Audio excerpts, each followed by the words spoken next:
Hey folks, Steve Johnson again, President of POPA. We're super excited today to have the Sheriff of LA County, Robert Luna, with us today to provide some insights about the department and answer some questions that a lot of you asked me. So Sheriff, welcome to our podcast. Thank you for being here. Yeah, Steve, thank you for having me. I'm excited that you guys are able to communicate this way with the membership for everybody who wants to know what and why. We found that it's an effective tool because you can hit a lot of people in a very easy way in a short period of time. So I believe this is our eighth or ninth podcast. So thank you for being here. I just wanted to kind of open it up with, could you provide us kind of an overall picture of the state of the department right now, in your opinion? I think our department is in a really good place, going in a very good direction. I like the fact that we've been able to, and this is collectively, build legitimacy back into the Sheriff's Department, where we have our community, our elected officials, legislators that are saying, hey, we trust you again. And that's because of the great work our employees are doing day in and day out.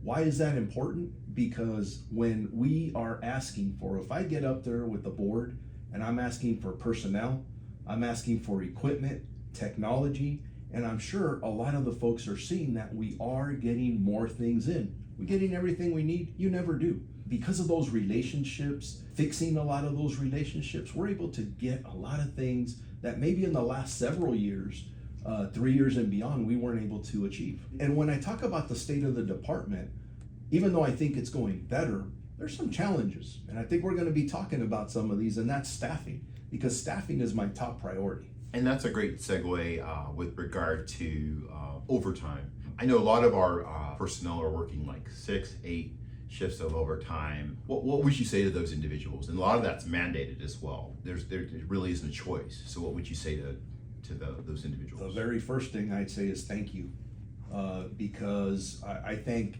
each individual employee and their families. It's a big sacrifice. You are working, you're putting in your 40 hours, and we're asking you to put in more hours. I think everybody knows when I arrived, I inherited significant shortages throughout the department.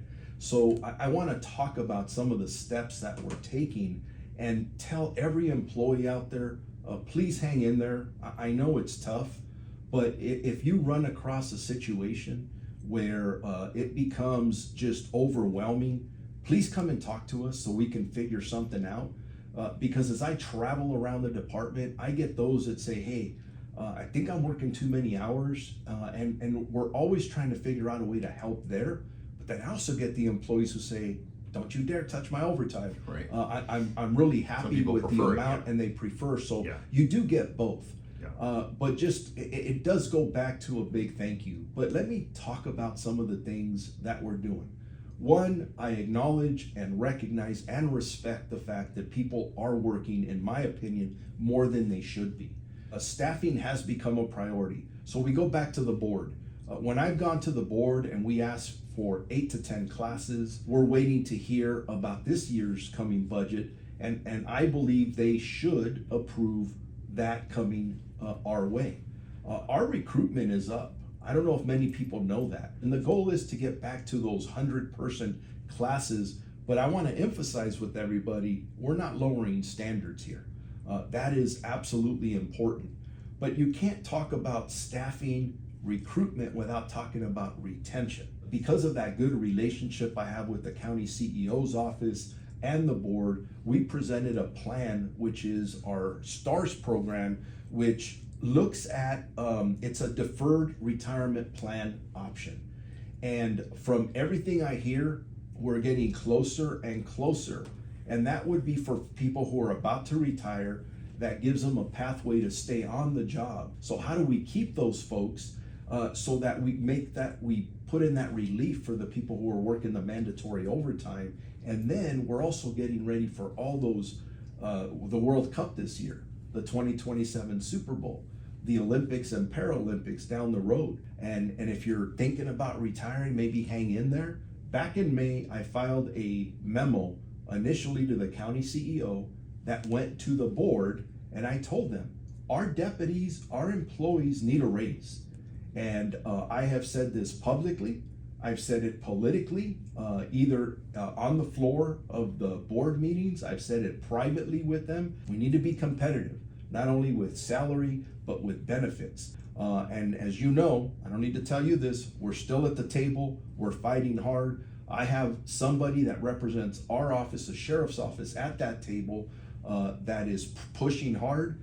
And hopefully on the horizon, we will not only see a raise, but we'll see a STARS program, and that'll also help with the efforts and the increase in recruiting that we've made. I know with regard to our department, members who are age 50 to 55 in that retirement category, it's quite a significant amount of people. So, hopefully it's something that they could partake of. I think it's like several hundred, maybe 400 people in that category who can retire. And that's a large segment of our department that are tenured, who have the institutional knowledge. Our efforts are to retain those people. That's accurate. Have a tool to keep that large group of people. There's a pathway, because again, if we want to address staffing, it comes from every angle. The California Highway Patrol's been doing really good with recruitment and hiring. So we were studying their model. But I want to take the best of different programming. And this is, again, you have to find the balance. Get the best people without reducing or lowering the standards, but get them in quicker. Now, I believe in the last 3 years, we've actually sped up our process to make it quicker. We're getting some good feedback, but we can always be better. We thank you for being here. Is there anything that you wanted to close out with? I know that the contract is a big thing for the members. Myself, it's like our 24/7 job here at POPA. Being at the table for a year and a half is not great, but any kind of last words about that aspect? I want to thank POPA and your leadership specifically for staying at the table, working hard and fighting for our employees. You guys, in my opinion, have been doing a really good job with that. And the other message is thank you to each and every one of our employees. You work very hard. When I bring these critical shortage memos, no one's arguing with me with the fact that our department is doing as good or better than it ever has. People are very proud of the work we're doing. I'm seeing polling numbers out there that our deputies, our department, the members of our department are being looked at in a very positive manner. And that's a hard work that each and every one of you are doing. And then always suggest changes. If there's an issue, bring them to you guys. You guys are really good about bringing us issues. You know, I have a labor liaison, Steve James, that works with you and ALADS and an SEIU 721. So issues out there, we want to hear about them. We want to problem solve. We want to make this a very good, positive, healthy working environment for each and every one of you.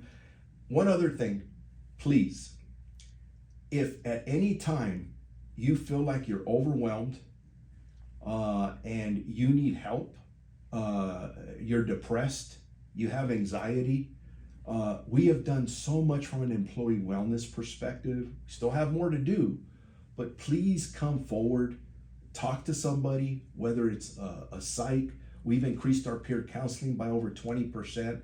We've instituted different programs, and we know it's working because right now I have more employees coming forward, raising their hand saying, you know what, I'm not okay. And I've really pressed on management that if somebody says, you know what, I need help, I'm not okay, that there's nothing wrong with that. Let's put our arms around them and help you. So please, if you need anything or know somebody who needs help, don't be afraid to come forward, and let's do this together. And then with regard to wellness, I will say that you talked about, I think when you first came on board, you talked about it's okay to not be okay, and I think that's rippling out there because, you know, as POPA president, as our POPA community, it's one of my biggest things as well is that they're paid fairly, is that their mental health and their physical health is okay. It's a big thing that I care about as well. So we do share that too. So thank you for coming today, and we appreciate your time. And to all of you out there, thanks for watching, and we'll see you next time on our next POPA podcast. Thank you.